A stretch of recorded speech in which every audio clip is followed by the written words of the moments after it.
Bismillah, dengan nama Allah. Walhamdulillah, memujinya dengan kalimat hamdalah. Pada hari ini kita masih diberikan nikmat yang sangat luar biasa.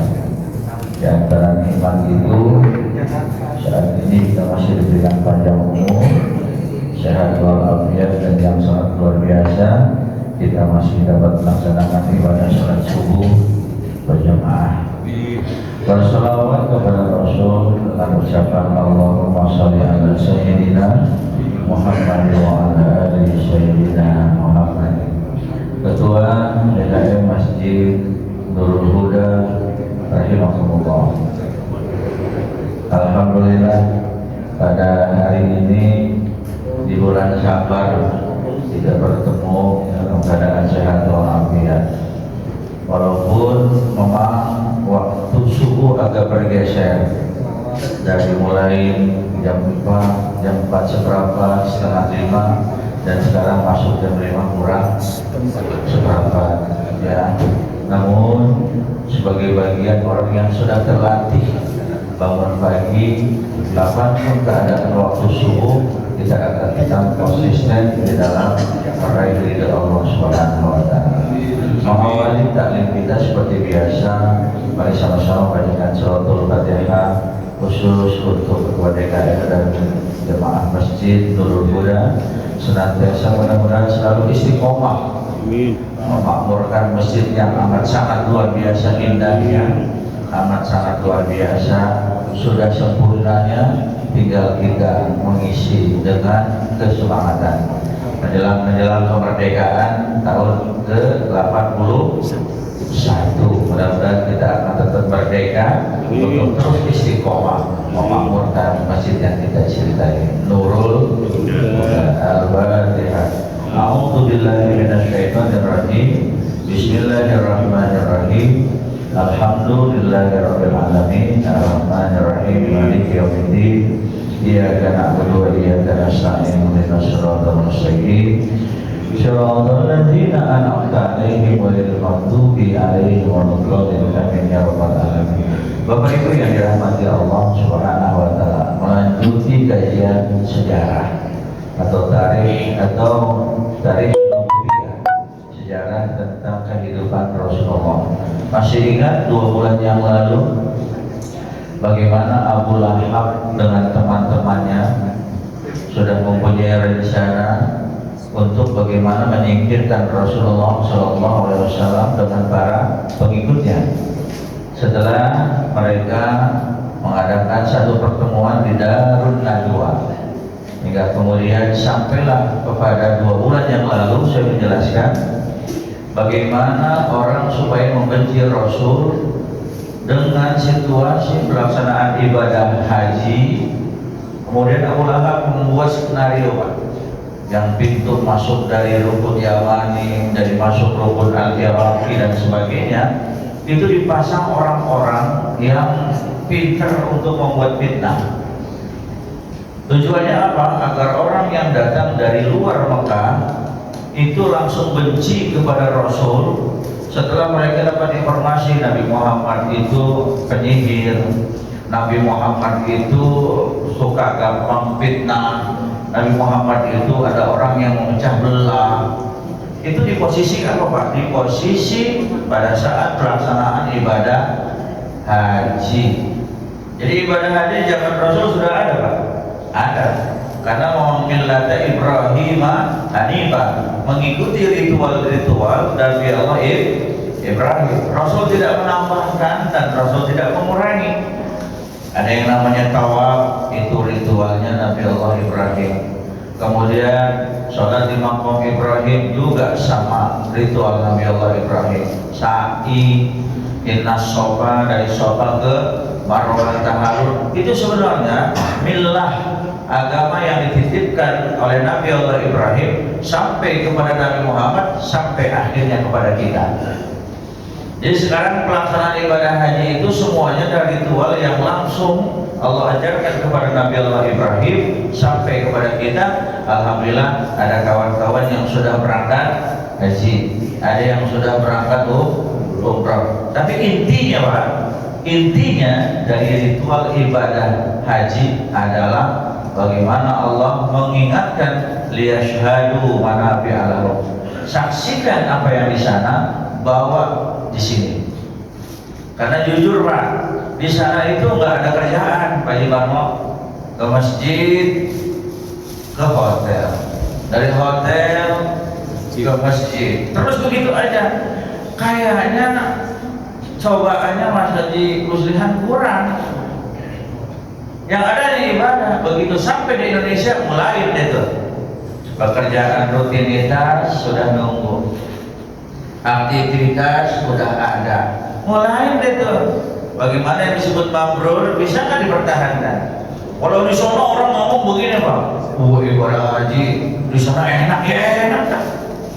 Apa yang nggak enak? Makanan disiapin, ibadah tinggal dijemput, muter-muter kerjaannya begitu. Sampai di Indonesia pedagang mulai sibuk dengan dagangnya, arsitek mulai sibuk dengan pekerjaannya, apalagi tukang yang lain sibuk. Jadi ketika kemudian ada orang yang berkata begini, karena sekarang ke masjid jarang ya, nggak kayak di Mekah mah semua juga enak, nggak ada tantangan. Maka yang disebut mabrur adalah bukan di Mekah tapi di Indonesia. Apakah dia tetap bisa pertahankan kemabrurannya ataukah lolos begitu aja? Berulang kali dia umroh dan haji terus saja, tapi kalau kemudian tidak bermakna, kemudian tidak memaknai makna daripada haji dan umroh, ya itu judul maaf, hanya tinggal wisata saja. Karena orang ibadah haji dan umroh sekarang Pak, poinnya kok dipoto. Hai, ini lagi ada di warung, lagi ada di toko, lagi beli ini beli itu, hanya nilai wisata. Nah ini pernah dilakukan oleh Abu Lahab dan CS Pak. Datang orang jemaah haji, Bapak, ntar kalau ada Muhammad ngomong tentang masalah agama, jangan dengerin. Oke, itu 2 bulan yang lalu. Akhirnya gagallah skenario pertama. Skenario yang kedua, rupanya Abu Lahab ini Pak Haji Eri enggak kapok. Namanya juga kalau dimaknakan Abu Lahab, yang memaknakan Abu Lahab adalah api yang bergejolak. Jadi semangatnya luar biasa, tapi semangat yang salah. Makanya tabat siada api lahabiu batak. Bagaimana judulnya di sana, api yang bergejolak. Jadi gejolaknya tuh punten Pak. Ahli tafsir menafsirkan gejolaknya yang ada sifat dendam kesumat. Padahal Abu Lahab ini siapanya Rasul, keluarga, ya. Abdul Uzza bin Abdul Muttalib bin Hashim bin Qusay, terus ke atas. Nah, jadi masih ada kerabat dengan Rasul, nasabnya kuat. Begitu nasabnya kuat malah jadi musuhnya Rasul. Jadi punten ya Pak, Bu, nasab itu kadang-kadang nggak berpengaruh. Malah banyak sekarang ngaku-ngaku nasab keturunan Nabi, tapi akhlaknya tidak seperti Nabi. Nah, oleh karena termasuk Abu Lahab, termasuk Abu Jahal, itu nasabnya tidak masih jauh Pak, masih kerabat Rasulullah, tapi justru Abu Lahab Allah abadikan sebagai musuhnya abadinya Rasulullah SAW. Beda dengan Abu Jahal. Abu Jahal itu pelaksana eksekusi di tengah lapangan. Makanya kalau Bapak mau tahu, Abu Jahal disebut Fir'aunnya orang Arab. Jadi kalau mau lihat Fir'aunnya, ya Abu Jahal. Konseptornya adalah Abu Lahab. Nah, Abu Sofyan ini dia termasuk orang yang mendukung bagaimana Abu Lahab dan Abu Jahal melakukan pekerjaan kejinya terhadap Rasulullah SAW. Hingga poin yang kedua Pak, setelah gagal mereka memfitnah Rasulullah pada saat berkumpulnya orang-orang di Mekah, akhirnya mereka memutus tetua kabilah. Mereka mengadakan nego, nih kayaknya nih untuk menyetop dakwahnya Rasul. Ketika kita bikin skenario pertama gagal, yang kedua gimana? Yang minggu yang lalu, bulan yang lalu ya Pak, mereka mengutus beberapa delegasi untuk mengajak nego terhadap Rasulullah dalam hal ibadah. Ya, mereka memutus Al-Aswad bin Muttalib bin Asad bin Abdul Uzza. Jadi kalau melihat ini mah kayaknya anaknya Abdul Uzza. Abdul Uzza itu nama aslinya, nama panggilannya Abu Lahab. Jadi bagus ya Pak. Abdul Uzza itu nama sesungguhnya Abu Lahab, yang kemudian saking kayanya Abu Lahab membuat patung disebut Uzza. Jadi Uzza ini patung karyanya Abu Lahab. Ya kan, ada Manat, Lata, Hubal dan Uzza. Dan Uzza itulah patungnya Abu Lahab. Yang kedua, kemudian diutusnya juga Al-Walid bin Mughirah. Yang ketiga ada Al-As bin Wa'il As-Sahmi. Ini ketiga orang ini, Al-Aswad, kemudian ada Al-Walid, kemudian ada Al-As. Ini orang-orang yang hebat negosiator lah, negosiasi lah. Apa yang kemudian menjadi misinya? Ajak Muhammad ibadahnya join. Bagaimana maksudnya? Ini Muhammad nih, tanya dulu deh, maunya apa nih? Mau perempuan kasih, mau harta kasih, mau kedudukan kasih. Yang terakhir ajak ibadahnya nego. Bagaimana negonya? Ya sebulan Muhammad dengan pengikutnya menyembah Tuhan kita Lata, Manat, Hubal dan Uzza. Sebulan kemudian kita akan menyembah Tuhannya Muhammad. Kalau nggak sebulan, ajak 2 minggu. Kalau kekeh masih 2 minggu nggak bisa, ajak seminggu. Kalau seminggu nggak bisa, ajak 2 hari. Kalau 2 hari kemudian ajak sehari. Pokoknya sampai berhasil Muhammad mau ibadah akidahnya join. Datanglah mereka bertiga. Kemudian apa yang disampaikan di dalam musyawarah mereka, Abu Lahab dengan konco-konconya Pak, disampaikan kepada Rasul Muhammad, engkau ini sesungguhnya mau apa? Mau perempuan? Saya siapkan perempuan yang model mana? Model yang kayak gitar ada, yang kayak biola ada, yang kayak piano ada. Pokoknya modelnya ada dah. Kata Rasul, enggak doyan. Lagi kasih lagi perempuan dikasih Rasul, dia nggak doyan. Nggak tahu kalau perempuan dikasih yang lain pasti doyan ya. Apa mau jabatan ketua Quraisy? Nggak doyan. Apa mau harta kekayaan? Nggak doyan. Maunya apa? Maunya saya ingin kalian berubah agama dari agama kafir masuk ke agama saya. Gimana kalau kita nego apa? Nego ibadah dah. Kita udah gak kuat nih, kita udah gak bisa, udah gak ketemu rundingan juga. Terus nego aja. Begitu nego ini disampaikan, Rasul terdiam. Saat Rasul terdiam, maka Allah yang turun tangan menjawab jawaban ketiga ketua delegasi dari Abu Lahab. Turunlah ayat kuliah ayyuhal kafirun la a'budu ma ta'budun wala antum a'biduna ma a'bud wala ana a'bidu ma abadtum wala antum a'biduna ma a'bud lakum dinukum.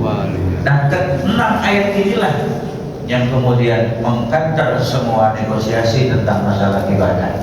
Jelas Pak, sudah ada kejelasan dari Allah masalah akidah. Artinya dari ayat ini Pak Hedi, sebenarnya Allah mengingatkan kepada kita masalah agama masing-masing kan. Jangan intervensi agama masing-masing. Kata Allah, lakum dinukum, udah agama ente anak-anak. Ente punya ibadah udah jual, lanjutin. Saya udah begini. Islam tuh enak Pak, nggak ada paksaan. Cuman kadang-kadang dari sebelah itu suka maksain orang Islam pindah ke agama mereka. Karena mereka mempunyai keyakinan kalau ngajak orang yang masuk ke dalamnya nilainya plus. Islam nggak begitu. Islam hanya mengingatkan, mengajak Pak. Ada satu cerita bagus Pak. Ketika 2 orang sahabat, ini cerita kemarin Pak Jibaro, bertemu biasalah anak kuliahan. Yang satu Muslim, yang satu non muslim. Ketika dua orang sahabat tidak dibedakan agama, punten sahabat itu tidak membedakan agama, semuanya sama. Diajaklah orang yang non muslim ini ke rumah. Kebetulan yang muslim sedang berpuasa. Suruh ayo, ini lagi sahurnya. Yang non muslim tahu kalau hari Senin itu kawannya sedang puasa. Hebat penghormatannya. Ya udahlah, anak nemenin ente dah buka puasa. Tahu dia kalau dia adalah non muslim tidak puasa. Ya udah, makasih. Nah, Pak, apa yang terjadi? Rupanya di rumah muslim ini punya TV yang langsung terhubung dengan Mekah, jadi siaran langsung ya. Apa namanya itu? Pakai apa itu? Kalau siaran langsung begitu? Streaming ya. Nah, terjadilah peristiwa yang memang hari itu pelaksanaan ibadah haji. Sementara anak muda ini sedang menyiapkan makanan untuk buka bersama dengan orang non muslim, sahabat non muslim ya. Ini sahabat yang non muslim melihat TV, Pak, kondisi di Mekah ya, dia lihat ada yang lagi muter, lagi doa, ada yang lagi sholat, ada yang lagi baca ada yang lagi berdoa. Dia ngeliatin putaran begitu sampai akhirnya dia berkata, ini Mekah ya? Iya, bagus ya suasana ibadahnya. Tapi apa kata teman yang muslimnya? Ente akan terkejut sebentar lagi ketika bukan farmasi, kalau putaran gitu. Dia tahu kalau nanti ketika tiba-tiba mereka itu dengan sendirinya akan membuat satu lingkaran yang begitu indah. Nah, orang non muslim ini masa lihat mengatakan mustahil. Ini orang jutaan, orang upacara jumlahnya 30 aja, orang suruh berbaris rata aja susah. Maju ke kiri, ke kanan, berantakan. Ini yang ketika jumlahnya jutaan ini akan bisa membuat satu lingkaran yang begitu indah. Kata orang non muslim sahabatnya mustahil. Dengerin. Begitu maghrib, Allahu Akbar, berbukalah dia. Biasa. Di sana orang masih ada yang sholat maghrib, ada yang tawaf dan sebagainya. Artinya maksudnya namanya habis ajan ada yang sholat sunnah. Apa kata orang sahabatnya? Sebentar lagi ente lihat takjubnya hanya dengan satu kalimat orang akan membentuk satu lingkaran yang indah. Mustahil, kata orang non muslim. Begitu qomat Allahu Akbar, Allahu Akbar, asyhadu alla, mulai yang sedang tawaf mencari posisi, yang sedang berdoa berdiri, yang sedang baca Quran nutup, tiba-tiba la ilaha illallah, dengan seketika semuanya sudah membentuk lingkaran yang begitu indah. Yang di bawah sudah bersab-sab muter, yang di atas sudah bersab-sab muter, Pak. Ini orang kafir, sahabatnya bengong. Sebegitu gampangnya ngumpulin orang jutaan membentuk lingkaran yang begitu indah. Kalau kata kita softnya begitu indah, maka dia bertanya, kalimat apakah yang membuat manusia yang jutaan hanya dalam waktu 1 menit membuat lingkaran yang begitu indah? Apa kata sahabat muslim? Ini iqamah. Ini kalimat Allah yang mengundang Allah, yang memerintahkan untuk membuat lingkaran bersab-sab hanya Allah. Di situ dia tertegun, Pak. Kenapa tertegunnya? Hanya dengan kalimat, kecuali ada orang yang begitu qamat masih duduk. Nah ini udah gobel dan ini. Harusnya kalau qamat berdirilah, persiapkan posisimu. Oke, Allahu Akbar, Allahu Akbar. Itu sudah mulai qamat, kita sudah mulai berdiri, Pak. Asyhadu an la ilaha, masih duduk, Pak. Pada saat qad qamatis shalah, berdirilah kalian. Qad qamatis shalah, buatlah saf yang rapi karena kalian akan menghadap sholat. Masih komat di sholat, masih ngobrol aja di luar, masih berokok, masih dan sebagainya. Alah, dia nggak tahu tuh mana kodok. Ayo berdiri, siap karena Anda akan berhadapan dengan Tuhan. Kita enggak. Kalau di Mekah udah kodok sholat udah berdiri cari saf, tak isi yang kosong. Ternyata di udah begitu belum komat masih selesai juga di depannya ternyata masih banyak yang kosong gitu. Ini luar biasa. Bapak Ibu yang dirahmati Allah, setelah lakum dinukum sudah jelas, Rasulullah tidak menjawab, yang menjawab Allah. Mereka pulang lapor kepada Abu Lahab, Tuhan Abu Lahab, nego kita gagal. Kenapa gagal? Kamu sudah sampaikan hasil musyawarah kita. Sudah, Tuhan Abu Lahab. Tapi Muhammad sepertinya pada saat kita sampaikan proposal, dia terdiam sejenak. Saya nggak ngerti. Tiba-tiba ada satu jawaban yang kali pertama saya baru dengar. Bagaimana jawabannya? Nggak hafal. Tapi waktu itu judulnya ketika diterjemahkan lakum dinukum, udah ente ibadah ente aja, anak ibadah anak aja masing-masing. Nah ini sangat toleran Pak ayat ini. Terlebih-lebih kita berada di negara Kesatuan Republik Indonesia yang dalam hal agama mungkin kita sudah merdeka belum ini? Udah ya? Oh belum? Oh, ada yang sudah, ada yang belum lah ya. Yang belum kayaknya yang belum pensiun ya. Yang sudah pensiun sudah merdeka gitu. Alhamdulillah ya. Gimana Pak Haji Ismail? Sudah merdeka ya? Sudah merdeka dari Telkom ya. Ini itu yang belum, masih banyak tekanan dari bawah, dari atas juga ditekan. Naik katanya belum merdeka. Tapi yang jelas insya Allah kita sudah memasuki bulan Agustus. Di mana-mana sudah meriah, rakyat akan tetap merdeka. Mudah-mudahan pajak tidak naik lagi. Alhamdulillah. Jadi besok Bapak Ibu bayar pajak, perhatikan tahun yang lalu berapa, sekarang berapa ya. Karena naiknya kadang-kadang suka tidak diinformasikan. Bapak Ibu yang dirahmati Allah Subhanahu wa taala. Jadi Islam tuh udah begitu toleran.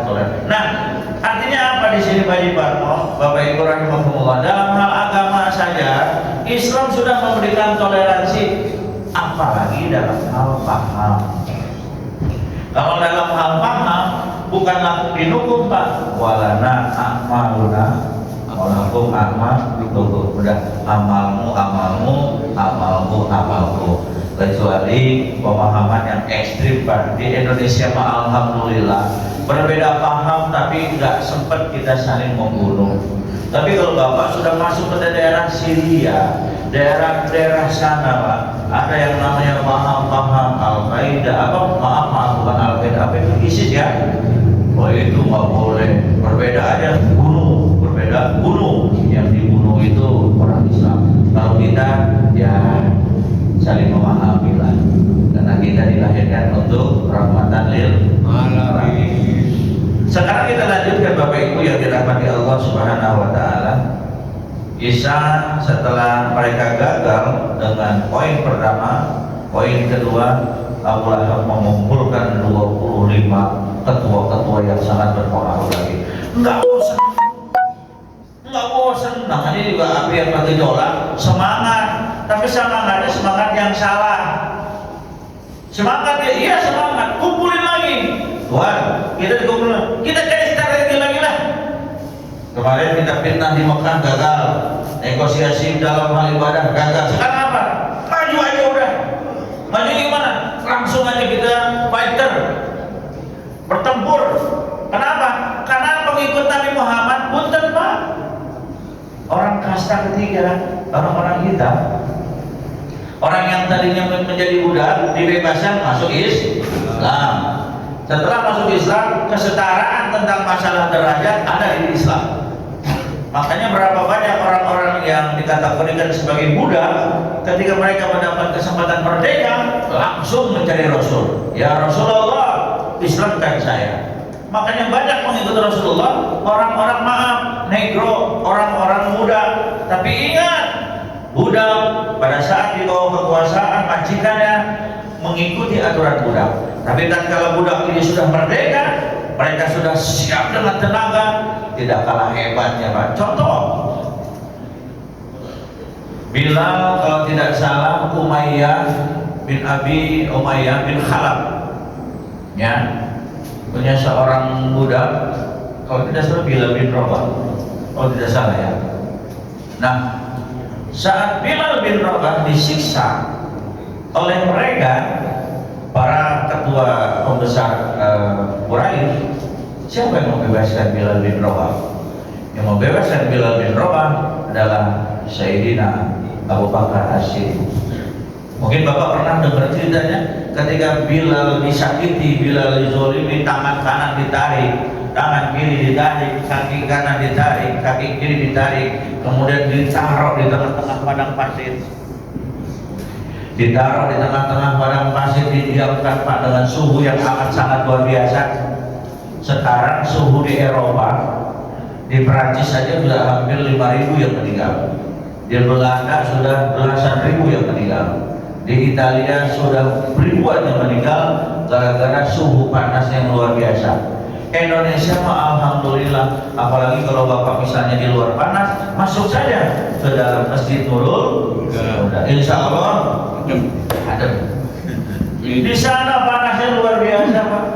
Sudah menelan korban bukan lagi ratusan tapi ribuan orang Eropa mati karena kepanasan. Bilal bin Rabah panasnya luar biasa. Maaf ya Bu, Pak, beliau dilepas bajunya, telanjang dada, cuman pakai celana. Bayangkan sama Bapak, kaki kiri ditarik ke sana sekencang-kencangnya, tangan kanan ditarik ke sana sekencang-kencangnya, kaki ditarik ke sana. Itu kalau ditarik dengan kuda, kuda tinggal belah dua. Tapi mereka ingin menyiksa Bilal, karena Bilal adalah budaknya Umayyah bin Khalaf.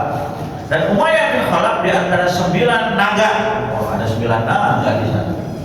Ya, salah satunya Umayyah bin Khalaf nih, pelopor orang-orang yang benci terhadap Islam. Udah 9 naganya dah udah. Ya. Nah, Umayyah ini melapor kepada Abu Jahal, ya Abu Jahal, wahai Abu Lahab, ya Abu Sufyan, saya punya banyak budak masuk Islam. Siapa? Bilal, bawa kemari. Tidak dibunuh Pak. Dan penyiksaannya itu disaksikan oleh orang-orang Quraisy, termasuk budak-budak. Tujuannya apa? Supaya jerah, takut tidak ada lagi orang yang berbuat seperti Bilal bin Rabah. Tarik tangan, didiemin Pak. Panas. Apa yang Bilal sebut ahad, ahad, ahad. Maksudnya Allah tuh satu, tidak ada lagi tandingan. Dan Pak, kita mah nilai ibadahnya belum seperti para sahabat kan. Makanya sahabat itu mendapatkan gelar dari Allah, radhiyallahu anhum wa radu an. Aku ridho kepada mereka dan mereka juga ridho kepada aku. Luar biasa. Sudah ditaruh di panas yang luar biasa, dijemur. Coba samper tuh, bilang mati apa enggak tuh orang? Kok nggak bergerak? Kata Abu Jahal. Dilihat, ahad, ahad, masih hidup Tuan Abu Lahab. Tinihin aja udah, sekalian matiin. Pakai apa tininya? Cari batu yang gede. Di atas batu yang besar, kemudian ditaruh di atas perutnya Pak Bilal. Bilal bin Rasul ada. Saat itu Rasul dengan sahabat belum penuh kekuatannya untuk membuat dan langsung menolong Bilal. Rasul hanya mendengarkan, berdoa, berharap Bilal diselamatkan. Maka Rasulullah utus Abu Bakar. Lihat sana Abu Bakar Bilal bin Rabah. Pak, kalau ada rekamannya Pak, Masya Allah sedih Pak. Kita tidak akan sanggup melihat bagaimana penderitaan para sahabat yang kemudian akhirnya mengatakan Islam kita sampai saat ini penuh kenikmatan di atas perjuangan para sahabat Rasulullah Shallallahu Alaihi Wasallam. Di atas batu ditaruhnya perutnya batu yang besar. Tuhan, udah kita lihat, begitu kita lihat batunya panas Pak. Beda dengan batu ceper, ya. Batu ceper yang nggak panas di sana. Masih hidup Tuhan. Bandel si Bilal, duduk di atas batu. Bayangkan Pak, udah batu besar, panas luar biasa. tangan terikat ke sana, kiri ke sana, kaki di sana, di atas batu, suruh duduk di atas batu. Duduk, jangan duduk aja, jauh-jauhan dulu. Bayangkan Pak, kalau kita mendengar dari hal ini aja, kengeriannya luar biasa. Duduk, jangan didiamin, udah jauh-jauhan, naik berdiri, udah jauh-jauh.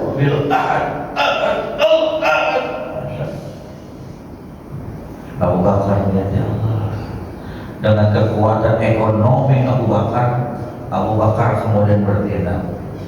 Umayyah, ada apa Abu Bakar? Berapa kamu mau jual budak? Kata Umayyah, udah mati baru mau beli, tadi waktu hidup nggak mau beli. Berapa yang mau jual? Nah, karena Abu Bakar yang nawar, Umayyah nawarnya nggak masuk akal. Kalau mau menyelamatkan Bilal ini, saya anggap aja sekian real, taruhlah 10 miliar, beli di Bilal. Abu Bakar nggak mikir dari musliman, nggak mikir waduh mahal. Ya Abu Bakar, makanya kemudian akhirnya Abu Bakar diangkat sebagai khalifah pertama. Karena apa? Karena perbuatan banyaknya Abu Bakar yang disaksikan Umar, Utsman dan Ali serta sahabat-sahabat yang lain. Dan alhamdulillah hanya muslihat Pak Haji Parmo, Abu Bakar keluarga sedekah yang begitu banyak miliaran, tidak jatuh miskin. Setelah membebaskan Bilal, kaya lagi. Itulah yang kemudian Abu Bakar akhirnya menjadi satu pilihan Rasulullah SAW untuk menemani beliau saat beliau hijrah dari Mekah ke Madinah. Abu Bakar menjadi pilihan. Kenapa? Karena ekonom. Abu Bakar ini ahli ekonom, gampang menghitungnya, usahanya maju. Tiba-tiba kemudian menjadi pendamping Rasulullah SAW. Jadi ekonomnya adalah Abu Bakar, pelaksana eksekusinya Umar bin Khattab, konseptornya Utsman dan Ali radhiyallahu. Rasul juga punya Pak. Jadi Abu Bakar yang mendukung nilai-nilai ekonom. Ya, itu para sahabat. Berapa kamu menjual? 10 miliar. Jadi kamu nggak nawar, wahai Abu Bakar, nggak usah nawar. Karena ini adalah asetnya umat Islam. Ya udah, nih, itunya sertifikat budaknya. Ini harga uangnya. Siap dibayar. Sertifikat dapat. Bilal kemudian dilepaskan, dibopong oleh Abu Bakar, dibawa kepada Rasulullah SAW. Apa yang terjadi Pak? Bu, semua luka-luka di Abu Bakar didoakan oleh Rasulullah SAW, dan subhanallah semuanya kembali normal lagi. Hingga satu saat di dalam peperangan, saya lupa antara Badar dengan Uhud, Bilal menjadi pasukan Rasulullah yang bebas. Ternyata Bilal jago main pedang Pak. Karena sebab budak aja dia punya keahlian, tidak bisa ya, terlihat. Karena budak begitu bebas dari budak, jago main busur, anak panah juga jago, main pedang jago, ahli naik kuda. Bilal bin Rabah. Saat terjadi peperangan Badar, yang mungkin mudah-mudahan tidak salah, kemudian Bilal di antara sahabat Rasul yang maju paling terdepan dengan anak panahnya, dengan pedangnya, dengan tombaknya. Ternyata Bilal hebat.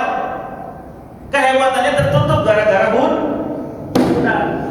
Bertemulah dengan Umayyah. Itu bekas majikan saya. Berhadapan. Umayyah, lihat saya. Kenal nggak? Ngapain kamu Bilal di sini? Sekarang saya berada di benderanya Rasulullah SAW. Saya bukan lagi budak Anda yang dulu Anda perintahkan, yang dulu Anda siksa, yang dulu Anda zalimi. Sekarang saya bebas sebagai pasukan Rasulullah membela kebenaran. Terjadilah pertempuran antara majikan dengan antara mantan majikan dengan budak. Ternyata Umayyah akhirnya ya terjadi pertempuran Pak. Pertempuran kamu budak kemarin Tuhan. Kurang ajar, kemarin kurang ajar, sekarang ada yang akan saya hajar Tuhan. Terjadi pertempuran, akhirnya Umayyah terbunuh. Al-qatil wal maqtul. Di dalam peperangan, kalau kita tidak membunuh, kita yang dibunuh Pak. Soalnya ketika terjadi pembunuhan di dalam peperangan, ya sah.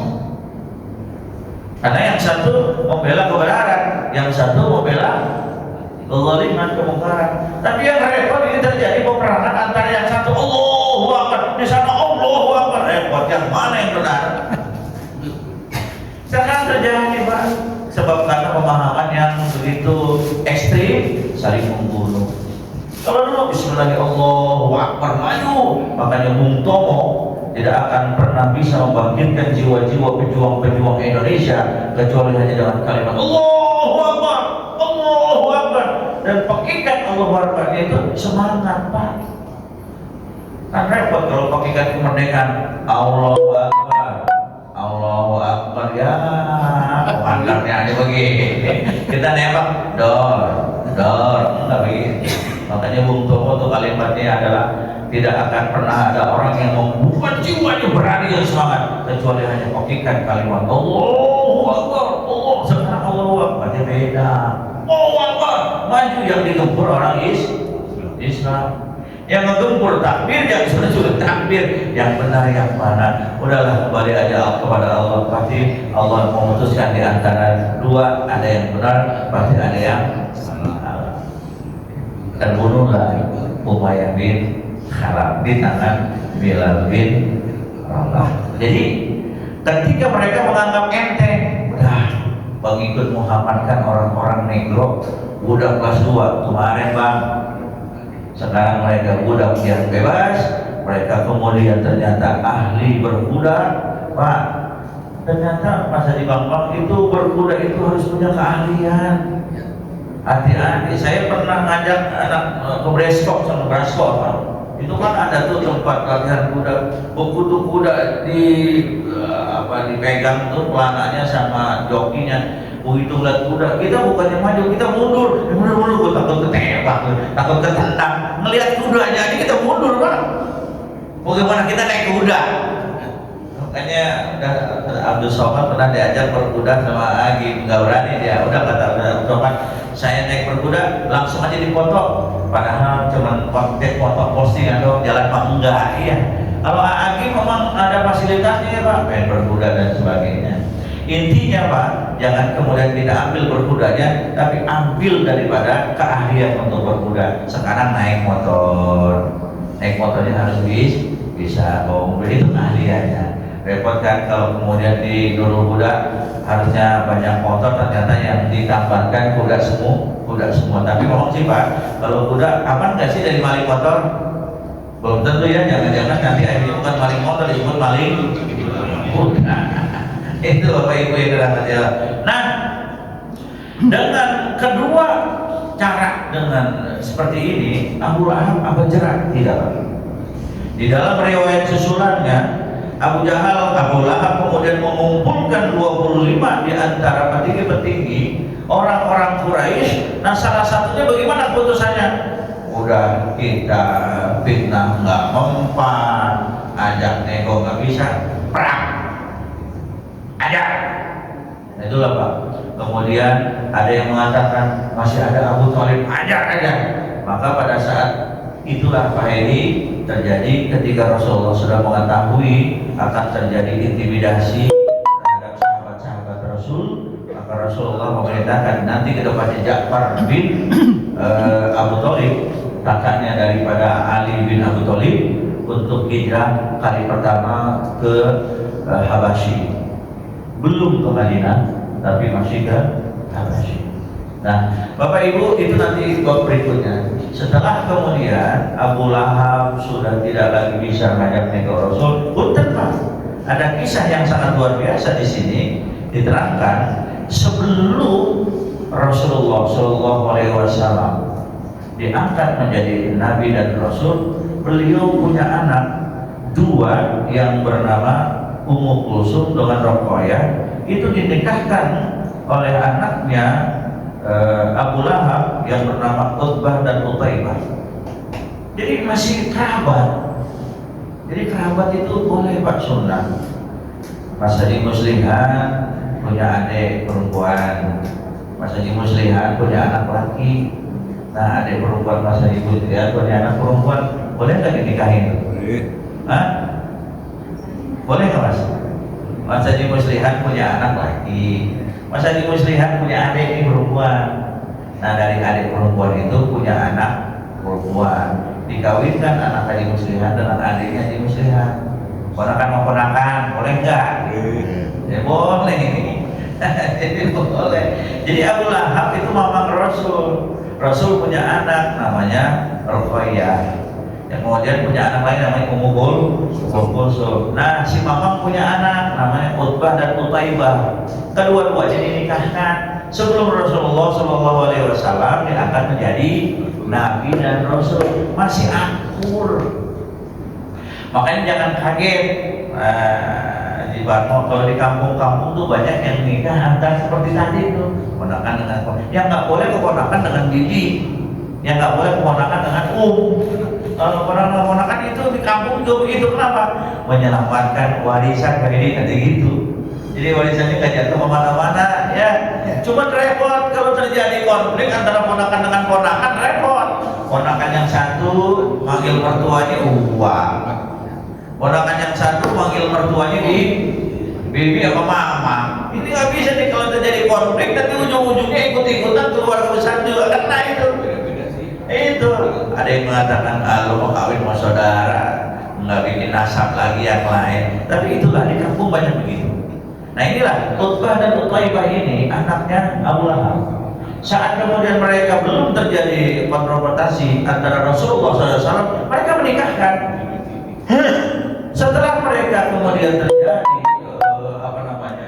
berbeda pemahaman dan berbeda akidah, lanjutlah kemudian Abu Lahab memerintahkan kepada anaknya, ceraikan istrimu.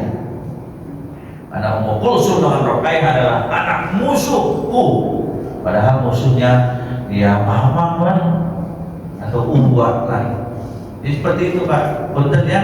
Jadi sekali lagi nasab tidak menjamin bahwa orang itu akan membuat kelakuannya akan lebih baik dari Rasulullah SAW. Jadi Abu Lahab ini masih nasabnya dekat dengan Rasul, karena Abu Lahab adalah kakaknya daripada Abdullah. Abdullah adalah adiknya Abu Lahab, dan Abu Lahab dan Abdullah anak daripada Abdul Muthalib. Jadi sama-sama masih kerabat. Akhirnya apa yang terjadi?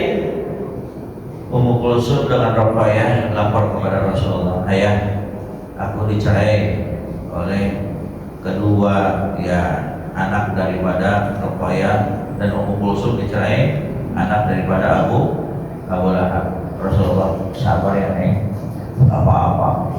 Masalah akidah menjadi acuan untuk dipertahankan, untuk tidak bisa dilanjutkan. Nah sini Pak, jadi kalau lihat ayat ini Pak, bahwa tidak ada konsep di dalam Al-Quran nikah antar agama. Tidak ada. Kenapa?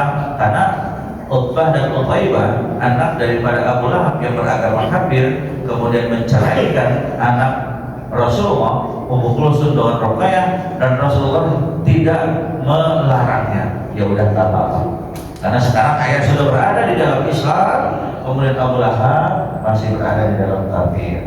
Makanya kalau anak zaman sekarang kan banyak Pak orang yang nikah antara agama. Sementara di undang-undang pernikahan kita belum ada konseling tentang masalah nikah antara umat beragama, mereka akhirnya menikahnya di luar negeri. Begitu Pak.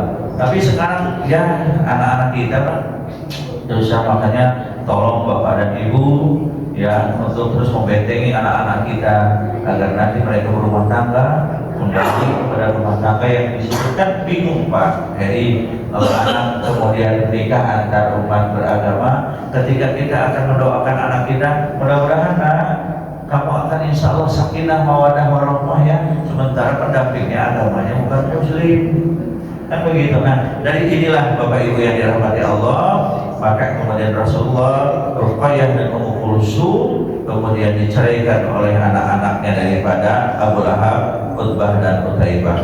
Hingga kemudian Bapak Ibu yang dirahmati Allah, 25 orang yang dikumpulkan oleh Rasulullah, salah satunya diantaranya adalah Ummu Jamil binti Haram bin Umayyah. Siapa Ummu Jamil Pak? Ummu Jamil ini Pak Ibu, istrinya Abu Lahab, yang kemudian Allah abadikan mereka seorang yang membawa kayu bakar Tujuannya apa? Memberikan semangat kepada suaminya Abu Lahab untuk terus maju, membuat satu keputusan tentang bagaimana Muhammad bisa kemudian tidak lagi berkembang dalam hal mendakwahkan di daerah atau di sekitaran Quraisy. Termasuk Ummu Jamil, Pak.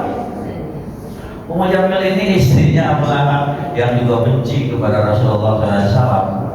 Tapi ada yang mengatakan akhirnya juga Ummu Jamil nanti masuk Islam. Ya.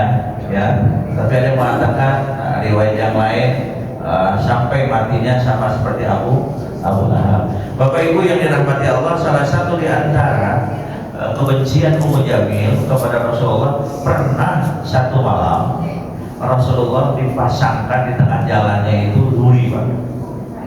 Sama siapa, Pak? Sama Ummu Jamil. Di jalannya dipasang duri, kemudian sama seperti saya kalau tidak salah ada cerita, mudah-mudahan tidak salah ya. Abu Lahab pernah jatuh sakit. Ketika Abu Lahab jatuh sakit, dia panggil anak buahnya, kasih tahu Muhammad, mamam sakit. Rasul dikasih tahu sakit, itu tidak nego-nego, Pak. Nah, ini musuh gua nih, enggak. Oh, mamam saya sakit, ditengok. Tapi Abu Lahab dengan Ummu Jamil sudah mempunyai rencana. Di depan pintunya dikasih jalan berduri. Ada yang mengatakan riwayat yang lainnya, di depan pintunya dikasih jebakan di mana Muhammad kalau masuk ke dalam terjerembab, jatuh, langsung dikubur. Rasulullah punya curiga nggak, Pak? Enggak. Ini skenario-nya Abu Lahab, padahal Abu Lahab tidak sakit. Hanya bagaimana caranya untuk membunuh Rasulullah. Dibuat jebakan di depan pintu supaya nanti begitu Rasulullah masuk, keinjak jebakannya, di dalamnya itu jatuh ke dalam, langsung diurut. Sebegitu dia, Pak. Jahatnya Abu Lahab dengan Ummu Jamil. Rasul datang, dikasih tahu, ya Muhammad, pamanmu sakit. Sakit apa? Gak ngerti. Saya kabarin ente, dapat pesan dari dia, tolong ditengokin. Tengokin. Musuh ditengok. Jadi Bapak Ibu rahimahullah, sekarang mah kalau ada tetangga kita non muslim sakit, nggak apa-apa tengokin. Saya juga begitu, ada tetangga sakit saya tengokin. Kemudian kita berdoa kan, dia berdoa dengan keyakinan masing-masing. Supaya apa? Supaya mereka merasa, oh iya, seperti ini Islam. Gitu. Nanti sebab karena bagaimana perilaku Islam, akhirnya mereka nanti kayak tadi tuh anak muda. Bagaimana Allah memperlihatkan dengan komat, akhirnya masuk Islam. Ya, udah tante sehat ya. Kita berdoa ya tante menurut agama masing-masing. Itu aja, dia berdoa dengan Tuhan Yesus, kita berdoa dengan ya keyakinan kita. Saya Bapak tahu nggak, Pak? Punten, Pak. Itu yang suaminya Dokter Palubi, suami Dokter Palubi, Pak Toto. Dia itu sering memposting saya, Ustaz, saya sedang berada di Wonogiri di pesantrennya Kiai Haji Abdul Rahub. Dulu ini teman kecil saya waktu di kampung. Kiai Haji Abdul Rahub nih berfoto, mereka dipoto bareng kami. Saya salamin Ustaz. Oh terima kasih. Pak Toto, alhamdulillah bisa berkunjung ke pesantren ya. Kami saling mendoakan, dia mendoakan menurut agama dia, saya mendoakan menurut agama saya. Ya, adapun nanti Allah terima nggak terima, ya urusan Tuhan itu mah. Yang penting urusan kita sama-sama saling menghormati. Gitu Bang. Ya Haji Abdul Rahman berpelukan dengan pendeta. Ya kami saling mendoakan urusan, ya nggak apa-apa. Nanti gitu Pak. Ada kan doakan semuanya nggak langsung diterima sama Allah. Ada yang diterima, ada yang tidak diterima, ada yang ditangguhkan. Gitu aja. Jadi secara menghormati manusia itu bagian daripada akhlak. Bapak Ibu yang dirahmati Allah, datanglah Rasulullah. Ya sebentar lagi Pak. Datanglah Rasulullah. Kata Abu Lahab, kalau dia masuk ke dalam jebakan, kita urut mati selesai. Apa yang terjadi? Allah perintahkan kepada Jibril, kasih tahu Muhammad, Kalau sudah di depan pintu, suruh pulang, balik arah. Ada siapa? Ada Jibril atas perintah Allah. Rasul jalan dari jauh, kelihatan nih Abu Jahal, Muhammad datang, siap. Rasul datang sendiri sampai depan pintu. Pak Imarmo, begitu Rasulullah ingin melangkah berikutnya, Abu Jahal, Jibril mengingat, jangan kau injak area ke depan. Kenapa? Karena itu jebakan Batman. Kalau kata kita jebakan Batman. Rasulullah begitu kakinya mau injak, angkat lagi, balik ke belakang. Kata Abu Lahab, ya nggak diinjak, kalau diinjak jatuh nih, kurang, nggak diinjak. Rasulullah balik. Begitu Rasulullah balik, Pak, Abu Jahal, Abu Lahab buka pintu. Muhammad, ta'al, kemari mau kemana? Dia kejar Muhammad, lupa dengan jebakannya. Nah, dia belum selesai, Pak, jangan gubrak ya, Allah selesai. Dia lupa dengan jebakannya, Pak. Dia ingin mengejar Muhammad. Kata Rasulullah, "Tuh kan, kamu nggak sakit. Masuklah Muhammad, gubrak masuk ke dalam." Begitu masuk itu namanya apa? Senjata makan Tuhan. Masih ada ya senjata makan Tuhan. Lari, Rasulullah jalan terus. Dia teriak, dia panggil semua anak buahnya. Karena Abu Lahab gemuk, ya pokoknya gemuk lah. Begitu jatuh kan susah angkat. Tolong aku diangkat, aku ngangkat, Pak, nggak ada yang bisa. Dikasih tali jatuh, dikasih bambu jatuh, ditarik, orang yang ada yang pada nyungsep ke dalam. Saking gemuknya Abu Lahab. Ada ide tuh Pak, kepikiran, kamu panggil Muhammad, tolongin mamangnya. Mamangnya tolongin. Mungkin dia bisa, karena semua anak buahnya, semua yang ada di rumah, nggak ada yang bisa ngangkat Abu Lahab dari jebakan Batman dia. Diangkat juga bisa, dikasih kayu lepas, dikasih bambu lepas, dikasih tali lepas. Orang yang angkat pakai tangan nyungsep ke dalam. Saking susahnya. Tapi dia kejar Muhammad. Dia kejar, ya Rasul, ya Muhammad, kau dipanggil sama mamamu. Kenapa? Mamamu kejeblos, biarin. Mamamu masuk jebakan, buat jadi nanya. Tapi dia minta tolong. Nah, disitulah ketika kemudian. Tapi dia minta tolong kepada engkau untuk dinaikkan lagi. Rasulullah kemudian berbalik arah. Ya udahlah, ini berbalik lagi. Mang, kernaon, eta di jero, ayo ya. Itu bahasa Arab. Lagi ngapain, Mang? Di dalam, katanya sakit. Sekarang ada di situ, ngapain? Ini jebakan segala. Nah, ini kan Bapak sendiri yang kena tuh akibatnya. Makanya, Mang, aduh Mama, dia bikin yang lainnya, keluarin saya. Itu hanya dengan tangan Pak Rasulullah SAW menjulurkan tangannya, dipegang Pak Abu Lahab, ditarik sama Rasul, bisa ke atas. Itu di luar negeri salah satu mukjizat Rasul di antara 100. Padahal maaf yang lain itu bagaimana Pak? Anak buahnya yang 3, yang 4, yang 5 nggak ada yang bisa ngangkat Abu Lahab. Tapi Rasulullah, nih, pegang tangan naik, bismillahirrahmanirrahim, naik Pak Abu Lahab. Ciluk apa kata Abu Lahab? Hebat sihir kamu ya Muhammad, balik lagi aja susah. Emang udah bobol susah. Bilang sih, wasihrun mubin, engkau punya sihir hebat Muhammad, yang lain gak bisa ngangkat. Engkau bisa ngangkat Muhammad, kata Rasulullah. Dasar bobol. Mungkin ya begitu. Orang udah ditolongin bukan terima kasih, malah dibilang sih, dia bilang Abu Lahab. Ya akhirnya mati juga di medan perang. Ya ini dikubur dalam satu liang lahat. Rasulullah SAW bilang lagi, gimana Mama? Kan dulu saya sudah pernah bilang kehidupan akhirat itu ada. Sekarang mau merasakannya. Nah ini salah satu sekilas bagaimana Abu Lahab tidak pernah habis untuk membuat Rasulullah celaka. Makanya Abu Lahab akhirnya Allah abadikan dengan maknanya api yang bergejolak. Hasilnya gejolak di sini adalah dendam kesumatnya tidak pernah surut hingga mati pun Abu Lahab dalam keadaan bermusuhan dan dendam kepada Rasulullah SAW.